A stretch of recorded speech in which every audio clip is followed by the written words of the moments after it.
ओम शांति। ओम शांति।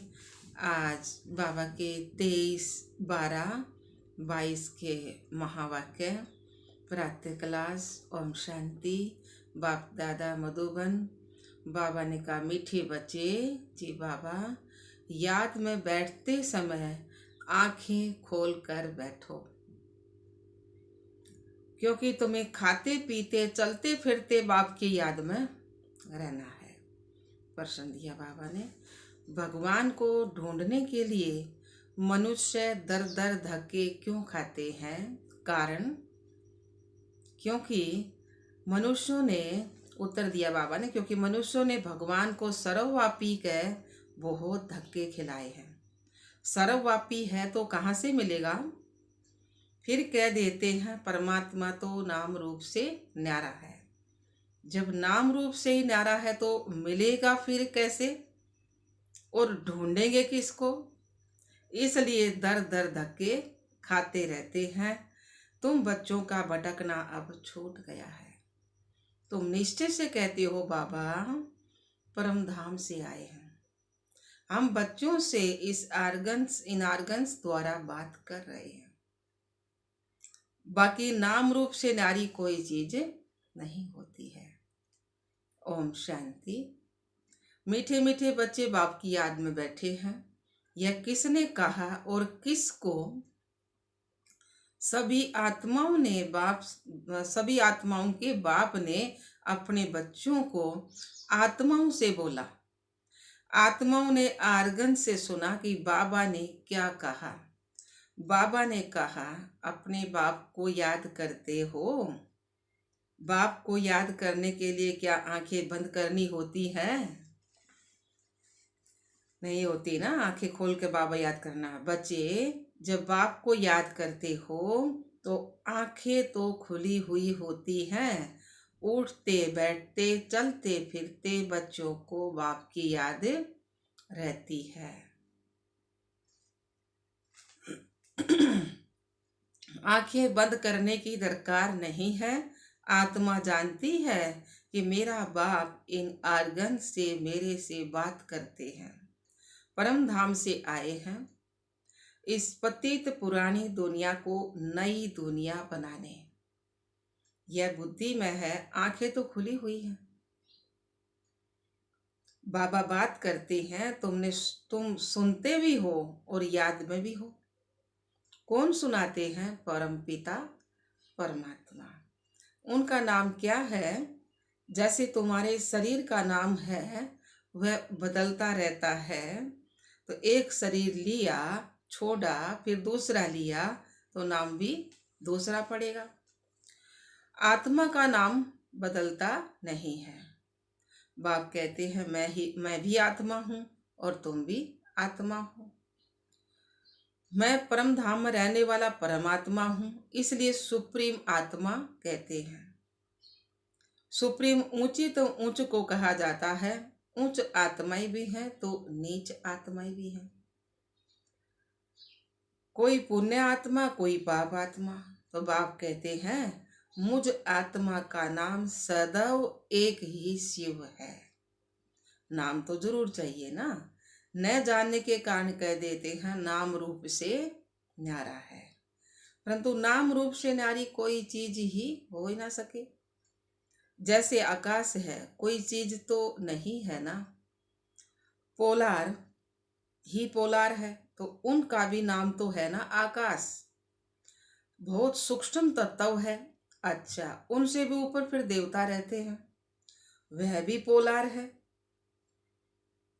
आकाश में बैठे हैं, फिर उनसे भी ऊपर आकाश, उसमें भी आत्माएं के बैठने की जगह है।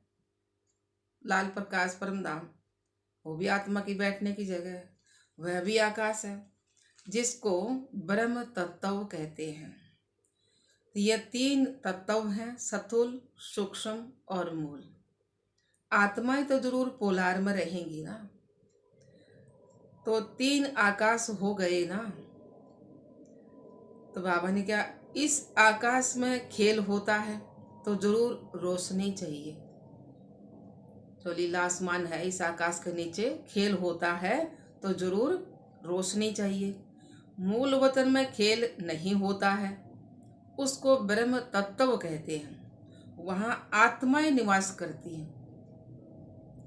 वह है ऊंच ते ऊंच 3 लोक अर्थात 3 मंजिल दुनिया की। ऐसे नहीं सागर के नीचे कोई लोक है, नहीं। पानी के नीचे फिर भी धरती है। तो जिस पर पानी ठहरता है तो यह है 3 लोक। साइलेंस ऊपर परमधाम, मूवी बीच में सूक्ष्म वतन में और टोगी नीचे स्थूल वतन में। तो यह शिव बाबा बैठ समझाते हैं। क्या शिव बाबा को आंखें बंद कर याद करना है? नहीं ना। दूसरे लोग आंखें क्यों बंद करते हैं? भक्ति मार्ग में बंद करते हैं क्योंकि आंखें धोखा देती हैं। मनुष्य खुद कह देते हैं परमात्मा नाम रूप से न्यारा है, फिर कहते हैं पत्थर भीतर सब में है, 24 अवतार हैं, कछमछ अवतार हैं। वास्तव में यह सब झूठ ही झूठ है। ईश्वर को सर्वव्यापी कहकर कितना रोड़ा कर दिया है। भक्ति मार्ग है ही धक्के खाने का मार्ग। मुझे भी पूरे धक्के खिलाते हैं। अब भगत भगवान को याद करते हैं कि हमको भक्ति से धक्कों से बचाओ। जहाँ यहाँ आकर मिलते हैं तो कहते हैं बाबा हमने आपको बहुत ढूंढा, बहुत धक्के खाए, परंतु आप मिले नहीं। अरे कब से धक्के खाए बाबा यह पता नहीं है। अब बाप समझाते हैं ज्ञान से ही सतगति होती है। मनुष्य कुंभ के मेले पर धक्के खाने जाते हैं। जहाँ भी पानी होगा वहाँ जाकर स्नान करेंगे। कुंभ अर्थात संगम। असूल है आत्मा और परमात्मा का मेला। भक्ति मार्ग में फिर वो 12 मास में जो 12 साल में भरा है कि कुंभ का मेला उठ जान लागे ना।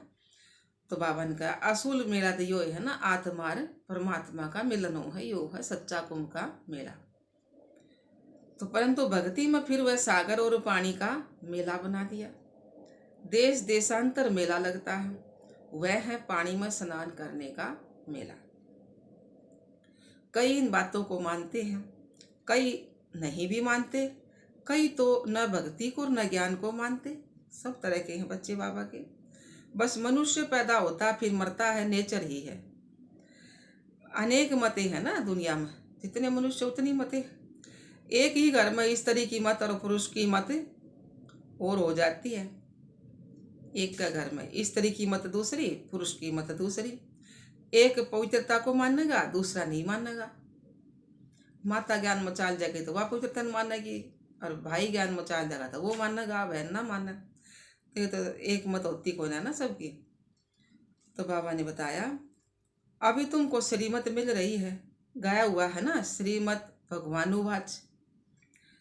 उनकी मत से ही मनुष्य से देवता बन जाते हैं। देवता धर्म अभी नहीं है ना, निशानियां हैं, चित्र हैं।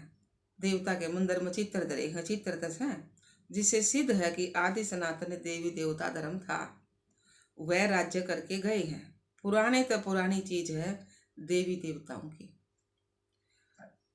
लॉर्ड कृष्ण कहते हैं वह तो कहेंगे कि गॉड श्री नारायण है। दुनिया वाले कृष्ण ने कहे हैं, कहते नारायण ने भगवान बता। तो तुम जानते हो लक्ष्मी नारायण का राज्य था, जिसको वैकुंठ कहा जाता है। श्री कृष्ण वैकुंठ का मालिक था, सतयुग का प्रिंस था। फिर वहीं कृष्ण द्वापर में ले गए। द्वापर में बताओ कैसे गया? तो उसी नाम रूप से तो आ ना सके, तो सतयुग में था श्री कृष्ण नाम। तो वो तो चैतन्य में था, उनके जड़ चित्र यहाँ है। परंतु वह आत्मा कहाँ गई? दुनिया ने ये भी ना पता ना। वह आत्मा फिर नीचे उतर आई, सतयुग उतरे था, द्वापर कलयुग में आकर अरे ब्रह्मा बाबा बन गए। यह ब्रह्मा बाबा की आत्मा श्री कृष्ण की आत्मा है। यह कोई भी ना जानता। बाप बतलाते हैं आत्मा 84 जन्म लेते अभी यहाँ पर आकर पाठ बजा रही है। भिन्न भिन्न नाम रूप देश काल का पारट बजाती आई है। आत्मा ही कहती हम एक शरीर छोड़ दूसरा लेते हैं। नाम रूप देश काल मित्र संबंधी सब अलग अलग हैं, दूसरे जन्म में फिर बदल जाएंगे। तुम जानते हो अभी हम पढ़ रहे हैं, फिर हम 100 देवी देवता बनेंगे। सूर्यवंशी में 8 जन्म लेंगे, एक शरीर छोड़ दूसरा लेंगे। वह गर्भ जेल नहीं गर्भ महल होगा। सतयुग में गर्भ जेल नहीं होगी, गर्भ महल होगा। यहाँ गर्भ जेल में बहुत सजा भोगते हैं, पेट में बच्चा होते जब एकदम सुए लागन लग जाए, सजाए तो भोगे हैं। दुख होता तब कहते हैं बस अभी बाहर निकालो, तो हम फिर पाप नहीं करेंगे। परंतु बाहर आया, माया का राज्य होने के कारण फिर से पाप करने लग जाए।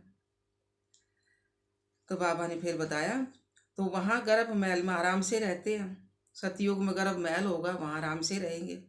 तो बाप कहते हैं सब वेद शास्त्र आदि का सार मैं तुमको ही समझाता हूँ। अच्छा, बाबा कुंभ के मेले पर समझाते हैं बहुत स्नान करने जाएंगे, बहुत भीड़ होगी।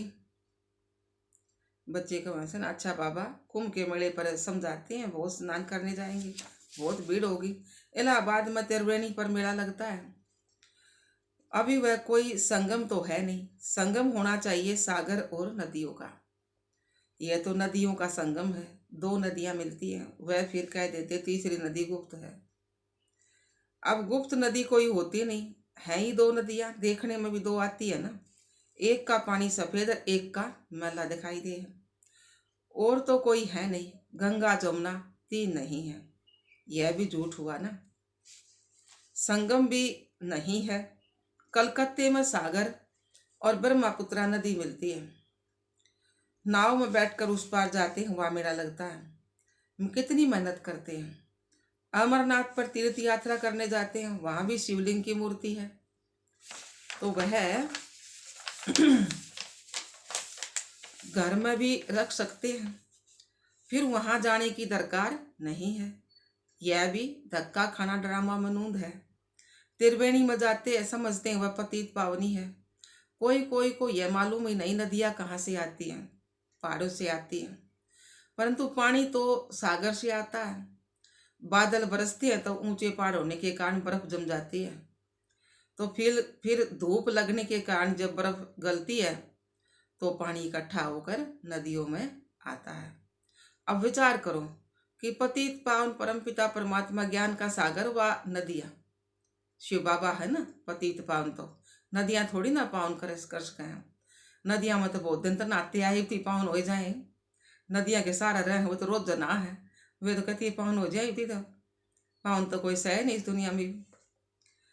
तो बाबा फिर आगे बताओ है, वह पानी का सागर पतित पावन परमपिता परमात्मा ज्ञान का सागर, वह ज्ञान नदियाँ, वह पानी का सागर है नदियाँ, तो बहुत अंधकार में धक्का खाते रहते हैं। अब उनको कैसे बताएं कि यह पतित पावनी नहीं है, गंगा पतित पावनी नहीं है, यह तो बरसात का पानी है।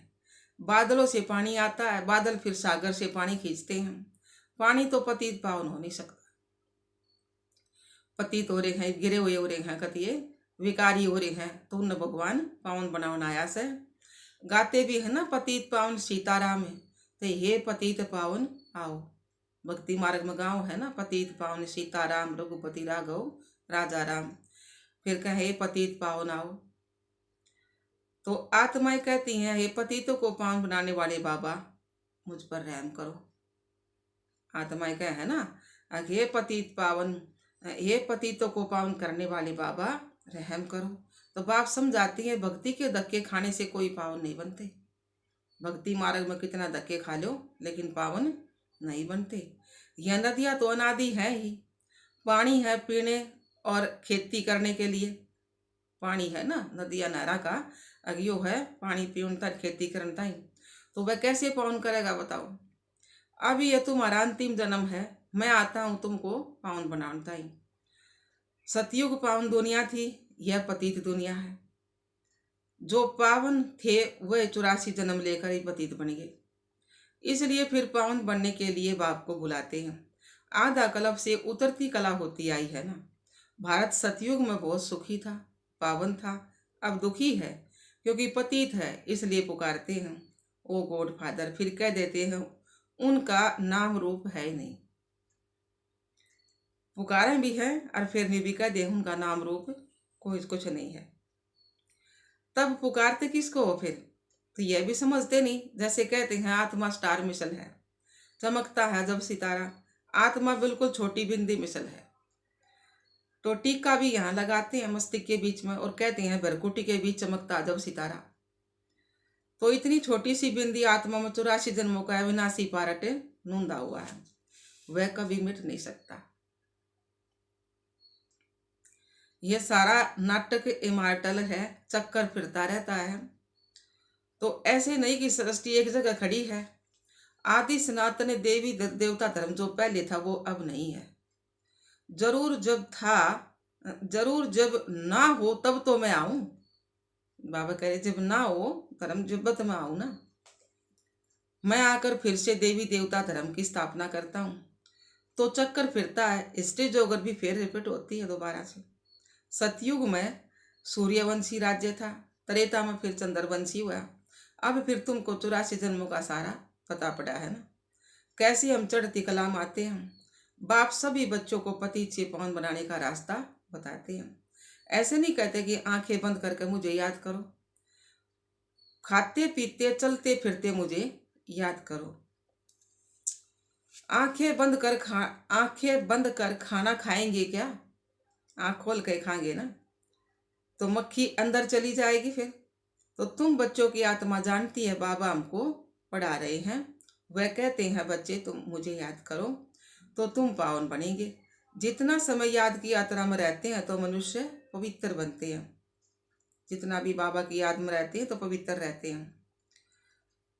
जितना समय यात्रा में रहते हैं, जो गुरु गंगा जी नहाने गड़ जा तो उसमें जितना समय भी उसमें यात्रा में रहेंगे तो मनुष्य पवित्र रहते हैं। लौट कर आते हैं तो घर में फिर पतित बन जाते हैं, फिर विकारी बन जाए। तुम्हारी है रूहानी यात्रा तो बाप कराते हैं। तो बाप कहते हैं तुमको अमरलोक में चलना है तो मुझे याद करो। आत्मा पवित्र होने से तुम उड़ सकेंगे। अंतमति से गति होगी। अंत में बाबा याद होगा उसी गति होगी, ना याद होगा तो उसी गति होगी। बाप की श्रीमत से सतगति मिलती है। श्रीमत कहती है आत्माएं मामेकम याद करो, मुझे याद करो।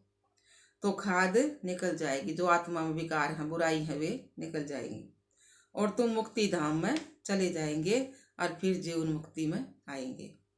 जीवन मुक्त होगा सतयुग में, जीते जी हर बात मुक्त होंगे, फिर सतयुग में आएंगे। इस चक्कर को समझने से तुम चक्रवर्ती राजा बन जाओगे। सतयुग त्रेता में तुम पावन थे। फिर बाप तो पूछेंगे ना कि तुमको पतित किसने बनाया।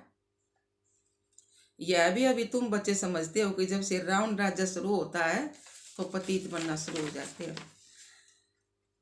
तो पतित बन पड़ते हैं। आधा कल्प के बाद पुरानी दुनिया हो जाती है। फिर सतयुग त्रेता के बाद द्वापर कलयुग में फिर पुरानी दुनिया हो जाए। फिर तुमको सुख तो नई दुनिया में मिलना चाहिए, वह मैं ही आकर देता हूँ। हम तुमको पावन बनाते हैं, वह तुमको पतित बनाते हैं। शिव बाबा तो हमने पावन बनाओ से, अरे यह दुनिया और हमने पतित बनाओ से। मैं वर्षा देता हूँ, रावण श्राप देता है। यह खेल है ना।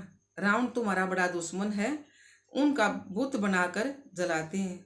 कभी देखा शिव का चित्र उठाकर जलाए? कोई नहीं देखा ना कोई भी। शिव तो है निराकार, राम सुख देने वाला, उनको बताओ कैसे जलाएंगे। दुख देने वाला है रावण। रावण कौन है? 5 विकार। रावण कोई मनुष्य नहीं था, 5 विकार सब में प्रवेश है। तो 5 विकार आ जाए हैं तो गलत काम करने लग जाए। कहते हैं ये अनादि जलाते आते हैं। तो क्या शुरू से ही रावण राज्य था? सतयुग त्रेता में था कि रावण राज्य? नहीं था। द्वापर कलयुग में रावण राज्य होया ना, जब 5 विकार प्रवेशता होगी। सतयुग त्रेता में तो इस पढ़ाई की हमने प्राप्ति मिली है। तो राम राज्य हुआ ही नहीं। बाबा ने बोला ना, कहते हैं अनादि जलाते आते हैं। तो क्या शुरू से ही रावण राज्य था? राम राज्य हुआ ही नहीं। तो ये सब समझाना पड़े। सतयुग त्रेता में राम राज्य था, द्वापर कलयुग में फिर 5 विकार प्रवेश हो गए तो रावण राज्य आ गया। रावण राज्य कब से शुरू हुआ? द्वापर युग से शुरू हुआ ना, ये किसको भी पता नहीं है। आधा कल्प से शुरू होता है। तुम सब द्रौपदियां पुकारती हो बाबा हमारी रक्षा करो। अब तो सब द्रौपदियां दुशासन दंगन करे हैं, तो सब द्रौपदी पुकारे बाबा हमारी रक्षा करो। अरे तुम बोलो हमको पतित बनना ही नहीं है। बाबा क्या है, अगर माता हो तो है, तुम बोलो हमने पतित बनना ही नहीं, हिम्मत चाहिए ना। हिम्मत होगी तो बाबा साथ देगा। हिम्मत दे बच्चे, मत दे खुदा। नष्टो मुआ बनना है, मैं शरण तब दूंगा जब तुम नष्टो मुआ बनेंगे। बाबा ने कह रहे मैं शरण जब दूंगा जब तुम नष्टो मुआ। मेरा तो एक शिव बाबा, दूसरा ना कोई। पति बाल बच्चे याद पड़ते रहेंगे तो वर्षा भी नहीं पा सकेंगे। गरज बार में रहते बाप को याद करो। अच्छा जी बाबा, मीठे मीठे सिकला दे बच्चों प्रति माता पिता बाप दादा का याद प्यार और गुड मॉर्निंग। रूहानी बाप की रूहानी बच्चों को नमस्ते। हम रूहानी बच्चों की रूहानी बाप दादा को याद प्यार गुड मॉर्निंग, नमस्ते नमस्ते नमस्ते जी। हम बाबा के बच्चे सदा रहें हंसते और हंसाते। शुक्रिया मीठे बाबा, शुक्रिया मीठे बाप दादा। धारणा मुख्य सार बताया बाबा ने। पहला पॉइंट, श्रीमत पर सबको पावन बनाने का रास्ता बताना है। पतित पावन बाप का परिचय देने की युक्ति रचनी है। दूसरा पॉइंट है, बाप से वर्षा लेने के लिए बाप की शरण माने के लिए पूरा पूरा नष्टो मोहा बनना है। आँख खोल कर बाप को याद करने का अभ्यास करना है। वरदान दिया सब बाबा ने। सर्व शक्तियों को समय पर ऑर्डर प्रमाण कार्य में लगाने वाले मास्टर सर्वशक्तिमान भव। सर्व शक्तियों को समय पर ऑर्डर प्रमाण कार्य में लगाने वाले मास्टर सर्वशक्तिमान भव। मास्टर का अर्थ है कि हर शक्ति जिस समय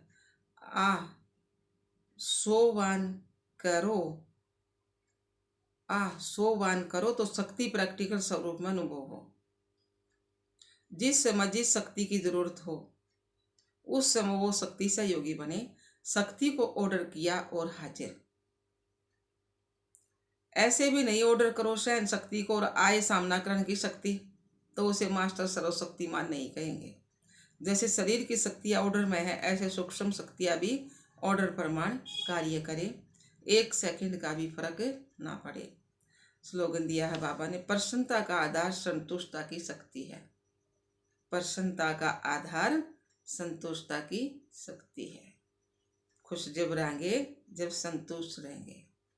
ओम शांति, ओम शांति बाबा।